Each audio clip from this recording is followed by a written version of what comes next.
안녕하십니까. 네이버 랩스의 김윤석입니다. 네, 오늘 저는 네이버에서 개발한 통계적 기계 번역기 개발 관련된 내용을 공유 드리겠습니다. 발표드릴 순서는 다음과 같습니다. 먼저 NSMT에 대한 기본적인 소개를 드리고 어떠한 곳에서 서비스를 하고 있는지 서비스 현황에 대해서 간략하게 소개를 해드리겠습니다.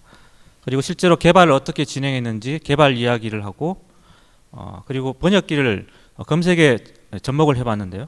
검색에 어떻게 접목을 했는지 소개를 드리고 마지막으로 정리하는 순으로 발표를 드리겠습니다. 먼저 기본적인 소개입니다. NSMT는 네이버 스태티스티컬 머신 트랜슬레이션의 약자고요. 네이버에서 개발한 통계적 방식의 기계 번역기입니다. 통계적 방식과 대비되는 방식이 룰 기반 번역기인데요. 저희는 통계 방식으로 번역기를 개발했고요. 2011년부터 개발을 시작했습니다. 그래서 한 3년 정도 개발 진행했고요. 작년에 처음으로 모바일에서 한일 번역기를 서비스화하는 데 성공을 했습니다. 그리고 올해 영어 스페인어 번역기, 그리고 한일 통역기, 그리고 한일 번역기 PC 버전을 서비스화했습니다.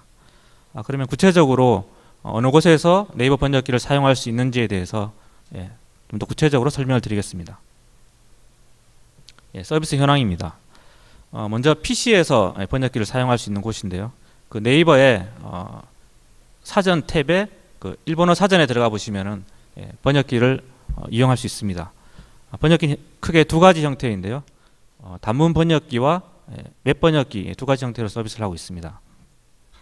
단문 번역기 같은 경우에 입력 문장을 넣으면은 번역된 문장이 나오고 한일 같은 경우에는 일본어에는 뭐 후리가나 정보도 같이 볼 수 있고 대역어 정보도 하이라이팅 되기 때문에 대역어 정보도 같이 볼 수 있어서 공부하는데 외국어를 공부하는 데 도움이 됩니다. 그리고 웹 번역기는 웹페이지 전체를 번역해 주는 서비스이고요. 주로 우리나라 분들이 일본 웹페이지를 번역해서 많이 이용하고 있는 것 같습니다. 다음은 모바일인데요. 모바일에서도 역시 PC와 똑같이 단문 번역기와 웹 번역기 두 가지를 서비스하고 있고 그리고 그 번역기의 앞에 음성 인식기가 붙고 뒷단에 음성 합성기가 붙어가지고 모바일에서 일본어 통역기도 현재 서비스하고 있습니다. 모두 저희가 개발한 기술이고요.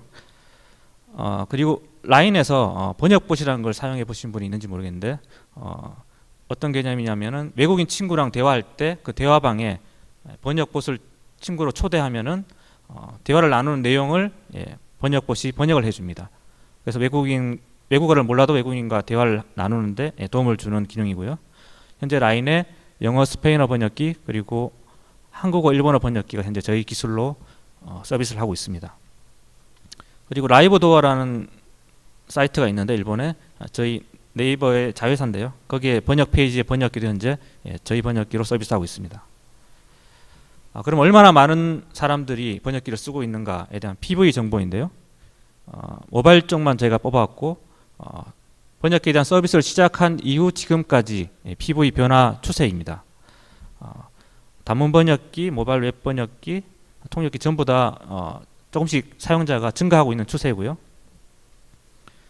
모바일 쪽에 넣는다고 해서 또 PC 쪽에 주는 게 아니고요. PC 쪽은 어느 정도 선에서 계속 크게 늘지도 않고 줄지도 않고 유지하고 있는 상황이고요.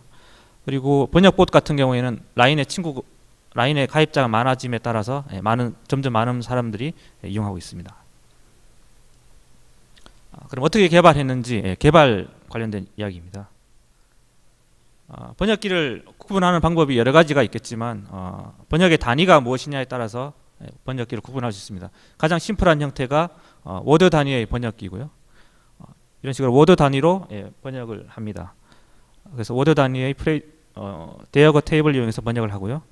여기서 조금 더 나아간 게 몇 개의 워드를 하나의 묶음으로 해가지고 그 묶음을 프레이즈라고 부르는데 프레이즈 단위의 번역기가 있습니다. 여기서 말하는 프레이즈는 그 어문학에서 이야기하는 그런 문법적으로 의미 있는 그런 프레이즈는 아니고요. 그냥 리스트 오브 워드라고 보시면 됩니다. 그리고 조금 더 나아간 게 이제 하이라키컬 프레이즈 베이스 방식인데요. 앞에 프레이즈 방식과 거의 비슷한데 그 프레이즈 내에 변수가 들어갈 수 있다고 생각하면 됩니다. 그 변수에 이제 여러 가지가 들어갈 수 있으니까 훨씬 더 많은 표현을 할 수 있는 그러한 방식의 번역입니다. 그래서 저희가 개발한 번역기는 프레이즈 베이스 번역과 그리고 하이라키컬 프레이즈 베이스드 번역 두 가지 방식으로 현재 개발을 했습니다. 번역기에 대한 기본 시스템 구조인데요. 입력이 들어오면은 토커나이저가 토큰을 잘라주고 그리고 트랜슬레이션 모델과 랭귀지 모델 두 개의 확률값을 이용해서 디코더가 최적의 번역열을 찾아주고 거기서 제너레이터가 최종적으로 타겟 문장을 생성해주는 그런 구조입니다. 개발 관점에서 보면 이런 SMT를 개발하기 위해서는 가장 먼저 바이링구얼 코퍼스를 구해야 됩니다. 바이링구얼 코퍼스는 저희 같은 경우에는 네이버 내부적으로 가지고 있는 컨텐츠를 많이 이용했고요. 그 외에도 이제 부족한 부분은 실제 사람이 번역하는 번역 업체에 의뢰해가지고 용역을 통해서 확장을 했습니다. 그리고 구축된 병렬 데이터도 많이 구매를 했고요. 그 다음에 모노링구얼 코퍼스는 상대적으로 수집하기가 쉽고요. 그 다음에 토커나이저는 입력 언어에 따라서 품사 태그를 개발해야 됩니다. 그리고 제너레이터는 출력 문장에 따라서 개발 자체적으로 했고요. 이거는 한국어 같은 경우에는 뭐 띄어쓰기라든지 아니면 문법적으로 틀린 거에 대한 후처리 같은 것을 이 제너레이터 부분에서 많이 해줍니다. 그리고 디코더가 가장 중요한 부분인데요. 디코더는 앞에서 말씀드린 것처럼 프레이즈 베이스 방식과 하이라키컬 프레이즈 베이스 방식 두 가지의 타입으로 저희가 자체적으로 개발했습니다. 이거는 이제 트랜슬레이션 모델을 학습하는 과정입니다. 상세하게 설명드리기는 시간이 너무 많이 걸릴 것 같고요. 간단하게 설명을 드리면 패러럴 코퍼스, 바이링구얼 코퍼스에서 일단은 워드 단위의 얼라이먼트를 먼저 찾습니다. 양방향 얼라이먼트를 찾고 그 다음에 양방향 그 매트릭스에 양방향 그 얼라이먼트 된 결과를 매트릭스에 뿌려놓고 그 매트릭스에서 어떤 휴리스틱한 룰을 이용해서 프레이즈를 뽑고요. 그 다음에 그 뽑힌 프레이즈에 대해서 확률값을 계산하는 방식으로 트랜슬레이션 모델을 학습을 합니다. 저희는 기자 플러스라는 오픈 툴킷을 이용해서 학습을 했고요. 그래서 학습된 트랜슬레이션 모델 보시는 것처럼 나옵니다. 프레이즈 베이스 방식 같은 경우에는 소스 프레이즈, 타겟 프레이즈 그리고 이 소스 프레이즈가 타겟 프레이즈로 번역이 될 확률값 이렇게 세 개가 하나의 페어가 되고요. 하이라키가 프레이즈 베이스 같은 경우에는 세 개가 하나의 페어가 되는 건 똑같은데 소스 프레이즈 내에 이런 식으로 변수가 들어갈 수 있습니다. 그리고 확률값은 네 개로 구성이 되는데 소스 프레이즈가 전체가 타겟 프레이즈로 번역될 확률 그리고 반대로 타겟 프레이즈가 소스 프레이즈로 번역될 확률 그리고 소스 프레이즈 내에 워드가 타겟 프레이즈 내에 어떤 해당 워드로 번역될 확률 그 반대 방향 그런 식으로 총 4개가 사용이 되고요. 이 4개의 확률값이 디코더에서 최적의 패스를 찾는데 피처로 활용이 됩니다. 그 다음에 디코더 부분인데요. 디코더 부분은 크게 두 가지 과정으로 구분할 수 있습니다. 첫 번째 과정이 입력 그 토큰 열에서 트랜슬레이션 모델을 입력 토큰 모델을 키로 해서 트랜슬레이션 모델을 찾는 서치 과정이고요. 그 서치를 하면은 모든 대여고 후보들을 찾을 수 있게 됩니다. 그 대여고 후보의 집합을 트랜슬레이션 옵션이라고 부르고요. 이 트랜슬레이션 옵션을 찾는 부분을 크게 하나의 부분으로 볼 수 있고 두 번째는 이 트랜슬레이션 옵션과 랭귀지 모델 확률값을 이용해서 번역을 진행하는 실제로 진행하는 그러한 과정 크게 두 가지 과정으로 구분할 수 있습니다. 이 파란색 부분은 그 프레이즈 베이스 방식이냐 하이라키가 프레이즈 베이스 방식에 따라서 구현하는 방법이 좀 달라지고요. 그다음에 프레이즈 베이스 방식이라도 뭐 여러 가지 방식으로 디코더를 구현할 수 있습니다. 저희가 구현한 방식은 일반적으로 많이 쓰는 방식 논문에 나와 있는 방식으로 구현을 했고요. 그리고 하이라키가 프레이즈 베이스 방식 같은 경우에는 2007년 시학 논문을 참조해서 구현을 했습니다. 그럼 이 부분에 대해서 좀 상세하게 설명을 드리겠습니다. 먼저 프레이즈 베이스 방식은 저희가 스택 디코딩이라는 방식으로 구현을 했습니다. 스택 디코더라는 것은 이 인풋 토큰 개수만큼 스택이 필요하고요.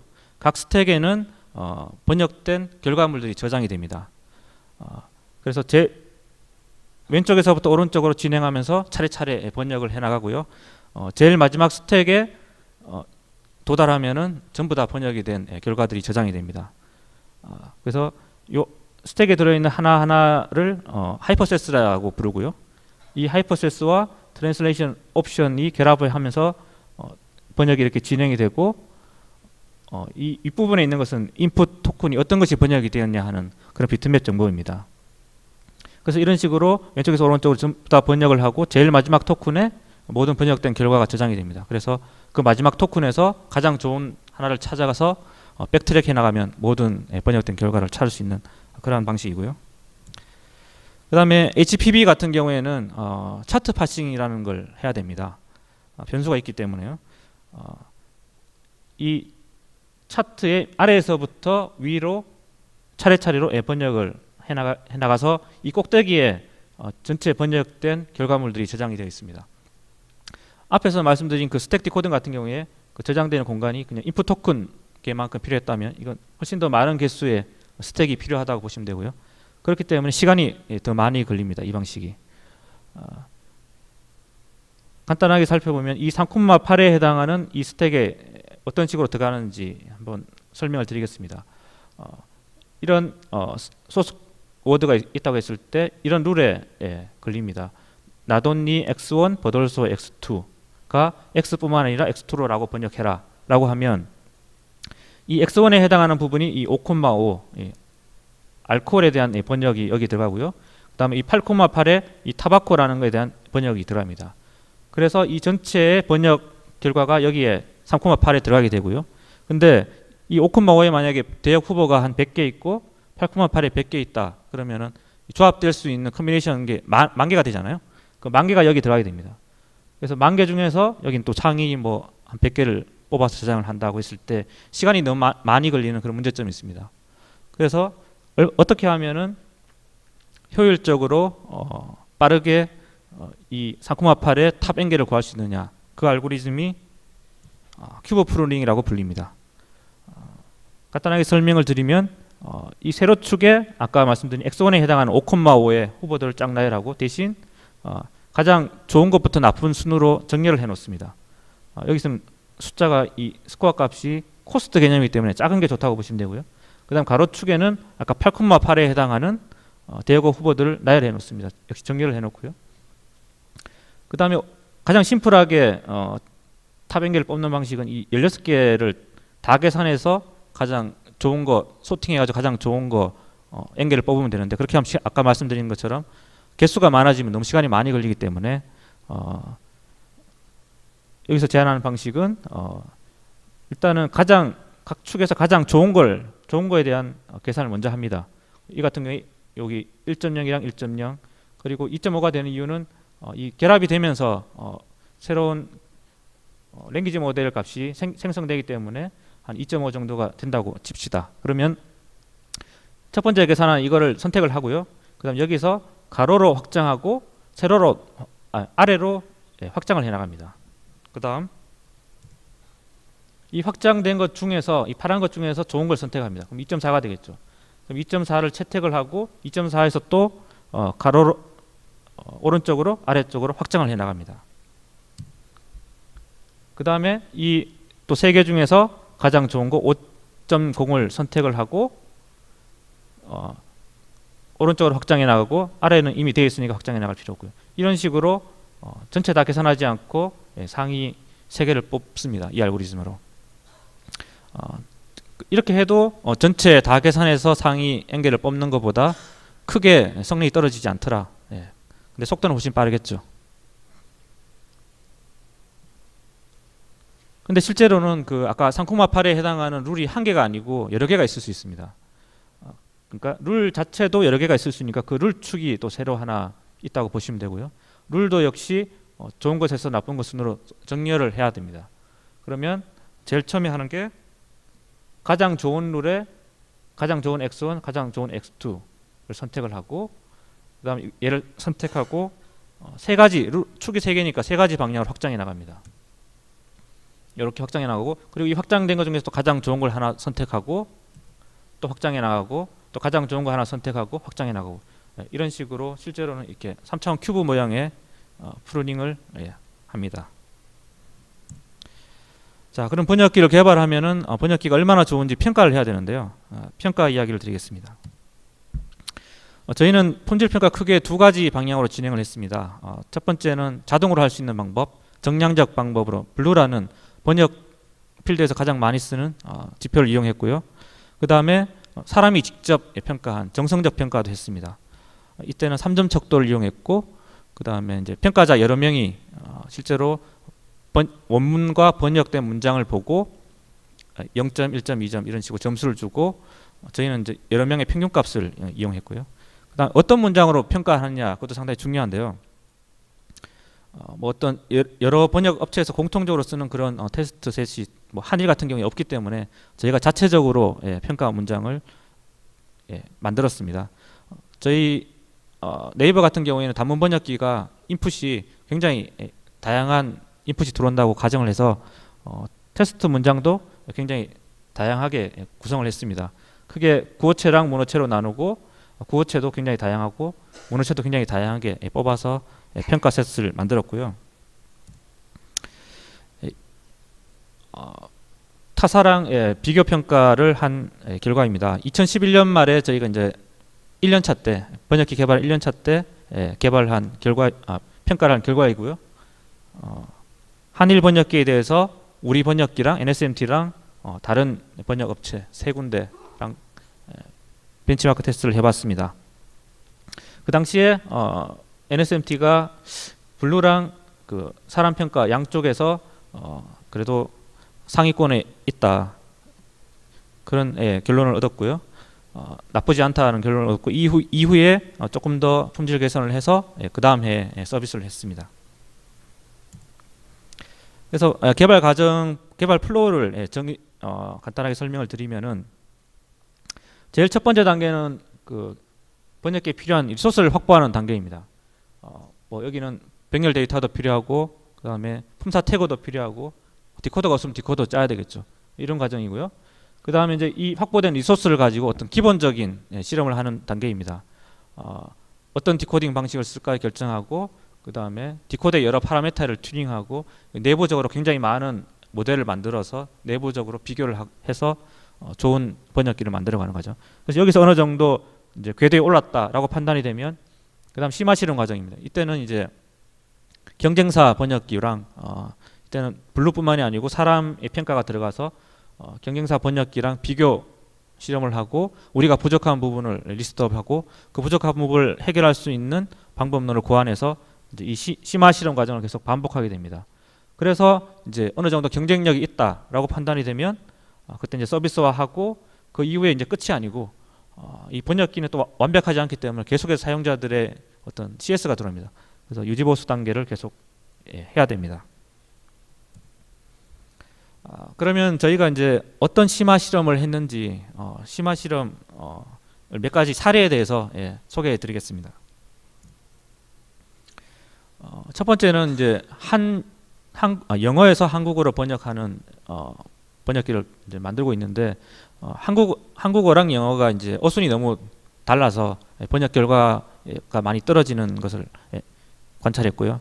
그래서 한 가지 아이디어가 이 논문에서 이제 얻었고요. 구글 논문에서 힌트를 얻어서 영어 어순을 한국어 어순처럼 일단 바꿔놓고, 아까 말씀드린 트랜슬레이션 모델을 학습하고 그 다음에 번역기를 돌리면 좀 낫지 않을까 해서 영어 어순을 번역하기 전에 미리 프리 리오더링 한 다음에 번역을 하는 이 실험을 진행했습니다. 그림에서 보는 것처럼 원래는 원문은 이 영어 문장이 있고요. 여기 해당하는 한국어 문장이 이렇게 있는데 굉장히 복잡한 얼라이먼트였는데, 디펜던시 팟을 이용해서 리오더링 한 다음 결과가 이 아래 이 영어입니다. 그래서 얼라이먼트가 굉장히 깔끔하게 정리가 되죠. 얼라이먼트가 이렇게 심플하면은 번역의 품질도 올라갑니다. 그래서 리오더링 하기 전과 한 다음에 품질 비교 실험 결과인데요. PB랑 HPB 양쪽 모두 리오더링에 대한 실험을 진행했고요. 이 빨간색 부분이 .RE가 붙어 있는 게 리오더링 된 실험 결과입니다. 보시면은 블루와 사람이 직접 평가한 결과 양쪽 모두에서 리오더링 한 게 더 좋아졌고요. 그리고 HPV보다는 PB 쪽이 좋아지는 폭이 더 컸습니다. PB가 아무래도 상대적으로 HPV보다는 리오더링에 취약해서 이런 결과가 나온 것 같습니다. 다음은 저희가 또 영어 스페인 번역을 할 때 스페인어라는 영어는 어순이 굉장히 유사한 듯 하면서 부분적으로 다른 부분이 있습니다. 그래서 특히 그 형용사 플러스 명사 쪽에서 영어랑 스페인어가 미묘하게 다른 부분이 있습니다. 그래서 영어의 어순을 스페인어 어순처럼 바꾼 다음에 번역을 했습니다. 역시 프리 리오더링 한 다음에 어순을 비슷하게 맞춘 다음에 모델을 학습하고 그다음 인풋이 들어오면 어순을 바꾼 다음에 번역을 하는 방식으로 번역기를 만들어 실험을 했더니 역시 리오더링 된 게 블루에서는 약간 좋아졌지만 사람이 직접 평가한 거에서는 상당히 큰 폭으로 좋아진 걸 관찰했습니다. 이유는 뭔가 블루상으로 보면은 이렇게 어순 몇 개가 바뀌어서 이렇게 많이 나빠지지 않은 듯이 보이지만 실제로 사용자가 평가할 때는 번역의 의미 자체가 바뀌기 때문에 이렇게 어순을 맞춘 다음에 번역하면 그 의미가 제대로 번역이 되기 때문에 이렇게 블루보다는 상대적으로 큰 폭으로 좋아졌습니다. 그 이외에도 뭐 스페인어 영어 번역할 때 보면 스페인어는 특성상 그 주어를 많이 생략하는데요. 그 메인 동사에서 주어에 대한 정보를 포함하고 있기 때문에 주어를 생략해도 비문이 아니거든요. 그래서 근데 번역을 해보면은 스페인어에서 영어로 번역할 때 이제 번역된 영어가 주어가 생략되는 그런 경우가 있더라고요. 그때는 완전 비문이기 때문에 스페인어 주어를 복원한 다음에 최대한 영어처럼 맞춰놓고 번역을 했더니 품질이 좋아지는 그런 실험도 있었습니다. 다음은 그 마지막 사례인데요. 투 스텝으로 번역을 하는 걸 한번 실험을 해봤습니다. 한국어 영어 번역할 때 일단 한국어가 아니고 영어를 역시 앞에서 예제로 든 것처럼 영어를 한국어처럼 어순을 바꾼 다음에 그거를 여기서 보면 이 논문에 참고했는데요. 인터미디어트 잉글리시라고 합니다. 그래서 인터미디어트 IE를 먼저 만들어 놓은 다음에 한국어에서 IE로 가는 트랜슬레이션을 한번 학습하고 그다음 IE에서 영어로 가는 모델을 또 학습을 합니다. 그래서 입력으로 한국어가 들어오면은 첫 번째 학습된 그 트랜슬레이션 모델로 번역을 원 스텝으로 한번 하고 그 다음에 여기서 나온 IE를 다시 두 번째 모델에서 한 번 더 모델을 이용해서 번역을 합니다. 그래서 2단계로 번역을 해봤습니다. 결과는요. 이 빨간색 부분이 투 스텝이고요. 이 블루상으로 보면은 PB나 HPV보다 오히려 더 좋게 나왔는데요. 근데 사용자가 평가한 결과는 HPV보다는 좀 못하게 나왔습니다. 그 이유는 이게 2단계로 번역을 하면서 뭔가 오류 전파가 돼서 약간 의미적으로 이상한 부분이 상당히 나와서 그런 것 같습니다. 그 다음은 이제 유지보수 관련된 이야기인데요. 서비스를 한다고 해서 개발이 끝난 게 아니더라고요. 예. 현재 저희가 이제 한일 번역기 관련된 유지보수를 많이 하고 있는데요. 저희가 이제 라인 같은 경우에는 특히 일본 개발자가 상당히 많습니다. 그리고 한국 개발자랑 커뮤니케이션 하는 기회가 굉장히 많기 때문에 뭐 메일 같은 거라든지 아니면 직접 업무할 때 그 메신저로 굉장히 많이 평소에도 업무용으로 번역기를 많이 활용합니다. 그분들로부터 번역기가 뭔가 이상하다 그러면 상당히 많은 오류의 피드백을 받고 저희는 그걸 고치고 있고요. 그 다음에 이제 외부에 사용하시는 분들도 CS 형태로 많이 이상한 번역에 대해서 올려주시고 그리고 이제 모바일 같은 경우에는 만족도 평가라는 게 있어요. 그래서 그 만족도 평가가 굉장히 나쁜 그런 문장에 대해서는 저희가 또 받아서 따로 수정하는 작업을 하고 있습니다. 그 이외에도 입력 로그로부터 저희가 작업을 하고 있는데 뭐 예를 들면은 웹번역 같은 경우에 사용자들이 굉장히 많이 방문하는 그런 페이지 같은 경우에 저희도 그 페이지에 관해서 중점적으로 뭔가 번역 이상한 게 있나 없나 확인하고 이상한 부분이 있으면 고치고 그런 일을 하고 있고요. 그다음 단문 번역에 뭔가 입력으로 들어오는 문장들 중에서 뭔가 우리가 가지고 있지 않은 미등록어 같은 경우에 채우는 일도 하고 있고, 또 사용자들이 굉장히 많이 쓰는 어떤 표현에 대해서는 미리 기번역 사전 정답을 만들어 놓고 그 정답을 보여주는 그런 일도 하고 있습니다. 그 이외에도 이제 정말 우리가 이제 번역 서비스를 잘 하고 있는지에 대한 궁금증이 늘 있어가지고 번역기 관련된 그 SNS 모니터링을 통해서 사용자들이 혹시 어떤 불만이 없는지 모니터링을 하고 있습니다. 이 모니터링한 예인데요. 이거는 이제 트위터에서 네이버 번역이라 검색을 딱 치면은 자르륵 나옵니다. 네이버 번역기 관련된 사용자들의 반응이. 그래서 이렇게 좋다, 괜찮다, 뭐 그런 반응도 있지만 이렇게 아래처럼 악플도 굉장히 많고요. 뭐 그냥 악플은 사실 저희가 어떻게 할 수가 없고 그냥 열심히 해야 되겠다 뭐 그렇게 느끼지만, 그 올해 이제 중순쯤에는 그 이제 저희 번역기로 바뀐 다음에 그 굉장히 많은 악플들이 한번 올라온 적이 있는데요. 어떤 내용이었냐면 그 어떤 동인지 번역을 굉장히 많이 하시는 그런 매니아층에서 자기가 좋아하는 어떤 캐릭터가 번역이 제대로 안 된다, 뭐 그런 항의글이 굉장히 많이 올라왔어요. 네이버 번역기 이용하시는 분들 중에서 그런 분들이 굉장히 많거든요. 그래서 저희가 이제 아르바이트를 고용해서 그런 동인지 캐릭터들을 보강하고, 그리고 그분들이 많이 가는 사이트에서 많이 쓰는 그런 표현들 보강한 그런 적이 있습니다. 그 이후에는 그런 이 SNS의 글들이 사라졌고요.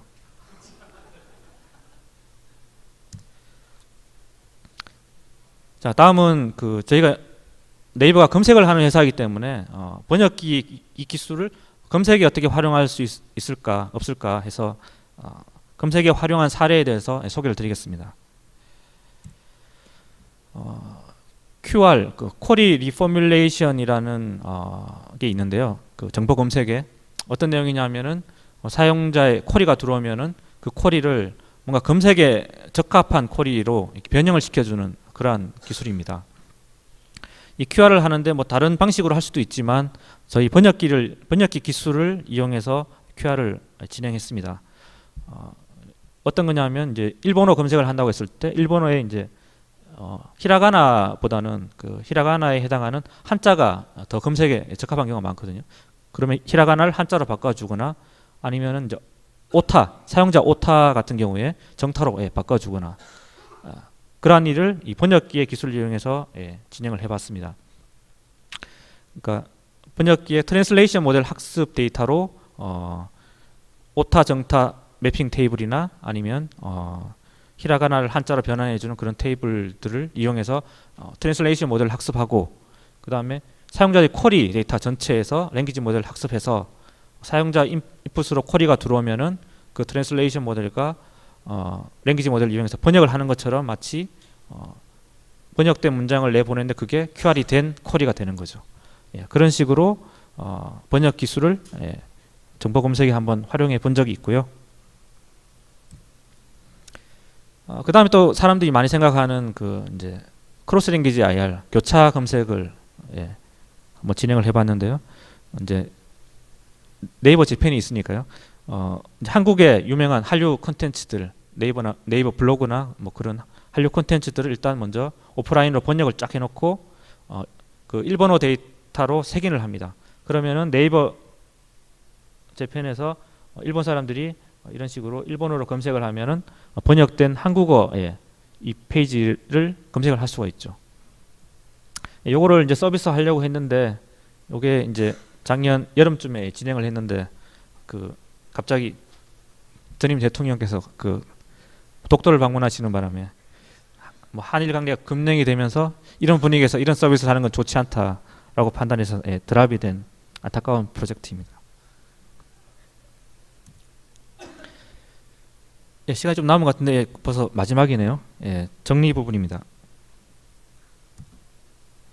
그래서 요약을 하면은 네이버에서는 그 프레이즈 베이스 방식과 하이라키컬 프레이즈 방식 두 가지 방식의 디코더를 개발했고 자체적으로 SMT 기술을 확보하고 있다라는 거고요.